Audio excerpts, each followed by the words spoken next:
semua. Perkenalkan, kami dari kelompok 6. Nama saya Krisdayanti Damani. Nama saya Esti Martin Siboya. Saya Winda Manalu. Nama saya Santa Agustrina Hutagalung. Nama saya Alex Kuaito. Di sini kami akan menjelaskan tentang organisasi dan personal pelayanan dalam penyuluh agama sebagai pemenuhan tugas mata kuliah dasar-dasar penyuluh yang diampu oleh Bapak Andrianus Nababan MPD. Baik, saya akan menjelaskan tentang apa itu penyuluh agama. Penyuluh agama adalah pegawai kementerian yang ditugasi memberikan bimbingan atau arahan mengenai pesan-pesan keagamaan. Penyuluh agama selalu berkomunikasi dengan elemen masyarakat, sehingga mereka juga memainkan peran pemimpin dan imam bagi masyarakat dalam bidang-bidang keagamaan. Penyuluh agama memiliki 3 fungsi utama, yakni merupakan pembimbing, teladan atau panutan, dan juru bicara pemerintah mengenai keagamaan.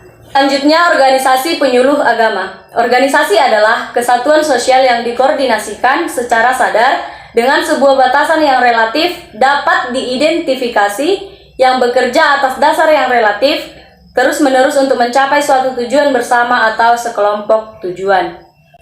Maka, pejabat fungsional penyuluh agama diberikan tugas, tanggung jawab, wewenang, dan hak secara penuh oleh pejabat yang berwenang untuk melakukan bimbingan atau penyuluhan agama dan pembangunan. Sedangkan yang menjadi wilayah sasaran penyuluh agama adalah wilayah kerja yang menjadi tanggung jawab penyuluh agama, dan menjadi kelompok sasaran adalah kelompok binaan yang terdiri dari kumpulan orang-orang atau jemaat yang berada di wilayah sasaran menjadi tanggung jawab penyuluh agama. Penyuluh agama merupakan salah satu jabatan fungsional yang ada di Kementerian Agama. Penyuluh agama adalah ujung tombak pemerintah dalam menyampaikan pesan-pesan agama maupun pesan-pesan program pemerintah. Peran penyuluh agama sebenarnya dalam masyarakat sangatlah penting.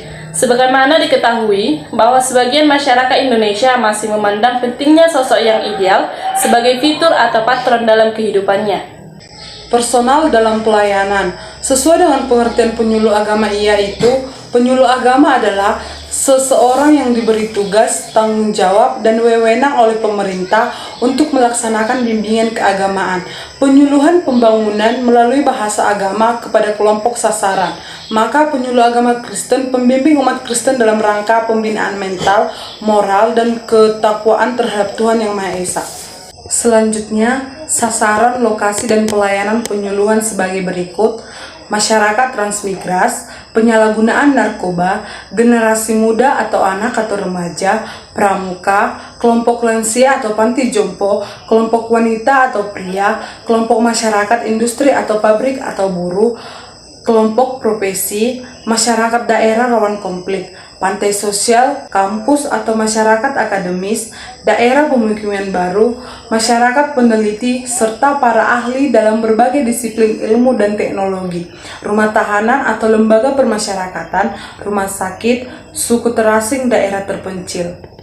Pelayanan kelompok binaan. Dalam rangka penyuluhan, seorang penyuluh agama Kristen non-PNS melayani minimal 10 orang dalam satu kelompok binaan, dan setiap penyuluh agama membawahi minimal 2 kelompok binaan.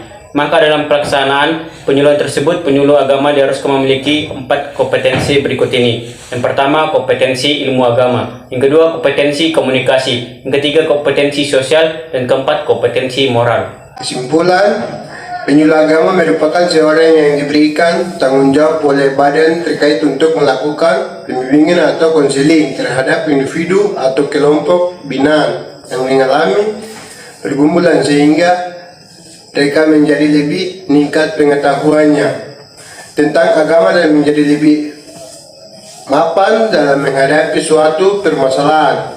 Penyuluh agama dalam menjalankan tugasnya diharuskan memiliki 4 kompetensi, yaitu kompetensi ilmu agama, kompetensi kepribadian, kompetensi sosial, dan kompetensi moral. Penyuluh agama harus mampu menjadi panutan di tengah-tengah masyarakat, mampu mengayomi dan harus meyakinkan masyarakat, termasuk jika terjadi bencana alam. Penyuluh harus membuat keadaan menjadi tenang dan tentram.